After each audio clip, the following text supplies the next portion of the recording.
You did everything right. You found a good doctor. You put your kids in a decent daycare. You rented a home you could afford. You followed the rules society gave you. But here's what no one told you. Every time you paid that doctor's bill, every time you swiped your card at that pharmacy, every time you handed over rent, a portion of that money didn't go to your doctor. It didn't go to your landlord. It didn't even stay in your city. It went to a firm you've probably never heard of.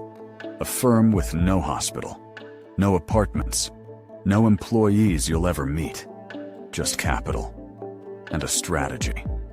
This is the story of how private equity quietly bought everyday life, and why your cost of living keeps rising, even when nothing seems to change. Think about the last time you were surprised by a bill. Maybe it was a hospital visit, a routine checkup that somehow turned into a $400 charge for a doctor you never even saw. Or maybe it was rent. You've lived in the same apartment for 3 years. You've never missed a payment.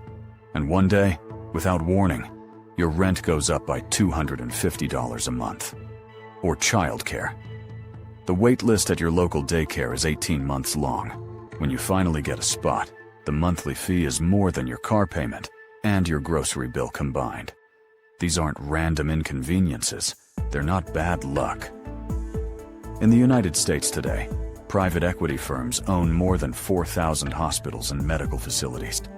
They own over 1 million rental units. They control hundreds of childcare chains, nursing homes, and veterinary clinics. And in almost every case, the pattern is the same. Prices go up, quality goes down, and the people who depend on these services have nowhere else to go. But to understand why this is happening, we need to follow the money. And to do that, we need to meet Kevin. Kevin is 31 years old. He lives in Columbus, Ohio. He works as a logistics coordinator for a mid-sized manufacturing company, earning about $58,000 a year. He's not struggling, but he's not getting ahead either. After taxes, Kevin takes home roughly $3,800 a month. Rent is $1,400. His daughter's daycare is $1,200. Groceries, utilities, gas, another $700. That leaves him with $500.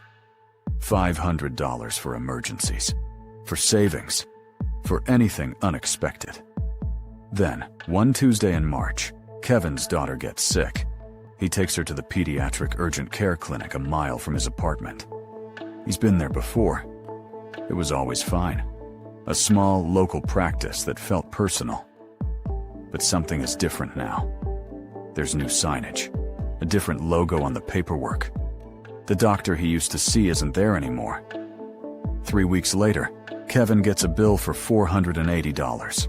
His insurance covered part of it. But the facility fee, a new charge he didn't recognize, wasn't covered.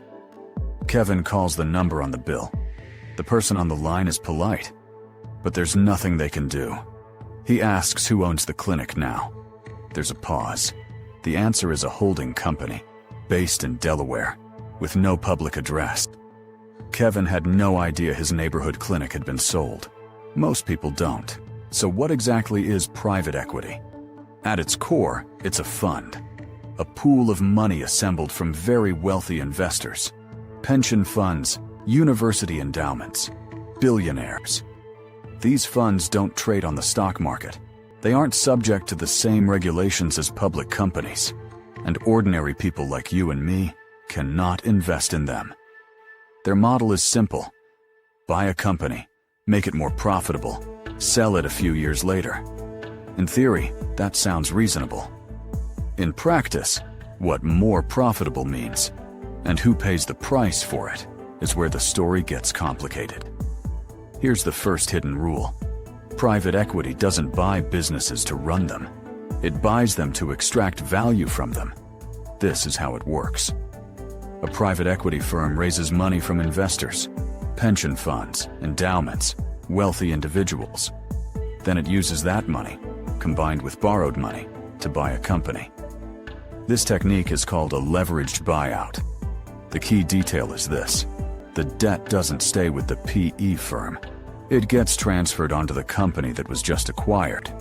So the company that was just bought now has to pay back the loan that was used to buy it. Think about that for a moment. Imagine someone buys your house using a loan, then makes you personally responsible for repaying that loan. That's the structure of a leveraged buyout. Now the company is buried in debt. It needs to generate cash, fast. So what does it cut first? Staff, salaries, maintenance, training. Anything that costs money, but doesn't directly produce revenue. And what does it raise? Fees, prices, charges for things that used to be included. Kevin's facility fee wasn't a mistake. It was a line item in a financial model designed by people who had never set foot in that clinic. This is what happened to Toys R Us. In 2005, a group of private equity firms bought the company and loaded it with more than $5 billion in debt. For years, Toys R Us couldn't invest in its stores or its e-commerce platform. It fell behind. In 2017, it filed for bankruptcy, and 33,000 employees lost their jobs. The PE firms had already collected their fees. The workers had nothing. Here's the second hidden rule. Private equity targets the things you cannot avoid. Think about the businesses they acquire: hospitals, emergency rooms, nursing homes, childcare centers, rental housing, water utilities, ambulance services. These aren't luxury products. You can choose not to buy a luxury watch. You cannot choose not to need emergency medical care. That's the logic. When you own something people cannot live without, price sensitivity disappears. You can raise rates, cut services, and people will still pay. Because what's the alternative? In 2018, a private equity-backed company called Envision Healthcare employed thousands of emergency room physicians across the United States. Patients who went to in-network hospitals were often treated by out-of-network doctors from Envision and hit with unexpected bills they couldn't dispute. One study found that private equity acquisition of physician practices was associated with a 23% increase in charges per patient visit. 23%. Not because care got better, but because the financial architecture changed. Housing follows the same logic. Invitation Homes, backed by Blackstone, became the largest single-family landlord in the United States after the 2008 financial crisis, acquiring tens of thousands of homes when prices were depressed. When the housing market recovered, families who might have purchased those homes were now renting them instead. The path to home ownership, one of the primary ways American families build wealth, had been quietly acquired. Kevin noticed his apartment building had new management the same year. New fees. A required amenity package he never asked for. $65 a month for a gym he never used. He didn't know it at the time. But his building was now part of a real estate investment portfolio managed out of a glass tower in Midtown Manhattan. Now let's pull back and look at the system itself. Private equity has been around for decades, but something changed in the years after the 2008 financial crisis. Interest rates dropped to near zero. Borrowing money became almost free. For private equity firms, this was an extraordinary opportunity. Cheap debt meant leveraged buyouts became even more profitable. The math worked better than ever. Buy a company with borrowed money. Load the company with debt. Extract management fees. Sell it 5 years later. Between 2010 and 2020, the private equity industry more than doubled in size. By 2023, private equity firms globally managed over $13 trillion in assets. $13 trillion. That's larger than the GDP of every country in the world, except the United States and China. And much of that capital was deployed into the services that form the infrastructure of daily American life. Here is the deeper structure. When a company is publicly traded, its ownership is distributed. Shareholders can sell. Journalists can scrutinize quarterly reports. Accountability, however imperfect, exists. Private equity operates in the dark. PE firms are not required to publicly disclose their holdings. The companies they own don't file public earnings reports. There are no shareholders who can vote them out. You can be a patient in a hospital, a tenant in an apartment, a parent sending your child to daycare, and have no legal right to know who actually owns the institution you depend on. This opacity is not accidental. It's structural. Consider what happened to the American dental industry. Over the past decade, private equity has aggressively acquired independent dental practices and consolidated them under corporate chains. Studies found that PE-owned dental chains were significantly more likely to perform unnecessary procedures, particularly on children on Medicaid, because reimbursement rates incentivized volume. Children were receiving unnecessary root canals, not because dentists were evil, but because the financial incentives of the new ownership structure made volume more profitable than restraint. The system worked exactly as it was designed to. Here's the part that most people miss. This isn't a story about greedy individuals.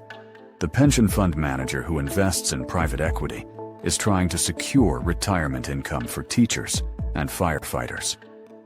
The endowment director at a university is trying to fund scholarships. They need returns. Private equity delivers returns. The problem isn't that the people involved are malicious. The problem is that the incentives of financial engineering are fundamentally misaligned with the delivery of essential services. A hospital exists to heal people. A daycare exists to care for children. A rental home exists to house a family. When these institutions are acquired as financial assets, their purpose becomes secondary to their yield. And you, the patient, the tenant, the parent, become a revenue unit in someone else's spreadsheet. Kevin eventually found a cheaper apartment. It took 4 months, 2 application fees, and a longer commute. He switched his daughter to a different daycare. The new one had a 3-month wait list. He's still paying off that clinic bill. He works hard. He makes reasonable decisions. He does everything that personal finance culture tells him to do. And he is still, slowly, being squeezed. Not by bad luck, by design. Because somewhere between the 1970s, when corporations primarily answered to workers, communities, and long-term stakeholders, and today, a quiet philosophical shift took place. A shift that said, the purpose of a business is to maximize returns to its shareholders. Nothing more, nothing less. Everything else, care, service, community, stability, became optional. We tell ourselves a story about how life works. Work hard, make good choices, and things will be okay. But the game being played around you doesn't follow those rules. It follows a different set of rules entirely.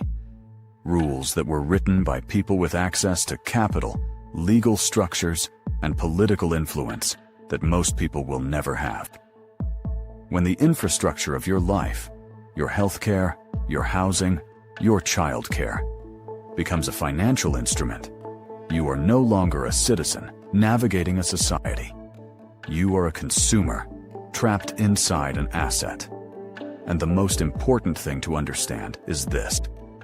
The people extracting value from your daily life are not working harder than you. They are not smarter than you. They simply positioned themselves upstream. Upstream of the decisions you have no choice but to make. The rent you must pay. The care your family must receive. The roof you must keep over your head. Understanding this doesn't solve it overnight, but it changes what questions you ask.